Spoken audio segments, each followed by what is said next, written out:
I don't want your prayer breakfasts, your public displays of piety. I don't want your self-flagellation or sacrifice, your posturing of ideological purity. I don't want your candles. I don't want your processions. I don't want your rote confessions. I don't want your Sunday morning attendance. None of it, God says, through the prophet Isaiah, echoing through the generations, to us, today, here, now. The very things that we think of as religious observance, as piety, as worship, do not satisfy.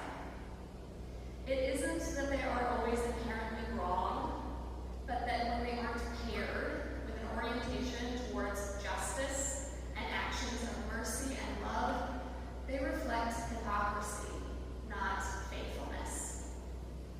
As Stephen Colbert once put it, if this is going to be a Christian nation that doesn't help the poor, either we have to pretend that Jesus was just as selfish as we are, or we've got to acknowledge that he commanded us to love the poor and serve the needy without condition, and then admit that we just don't want to do it.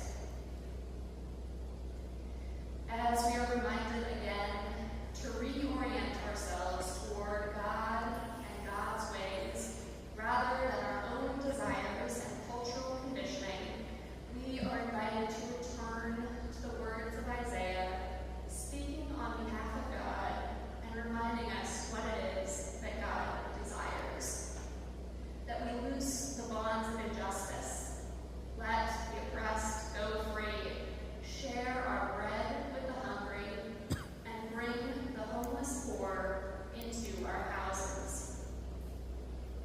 While we certainly want to develop our spiritual lives, we must also not neglect to strive for justice, remembering that God calls us to loose the captives and break the yokes of oppression, so that those systems that hold so many down are no longer capable of causing further harm.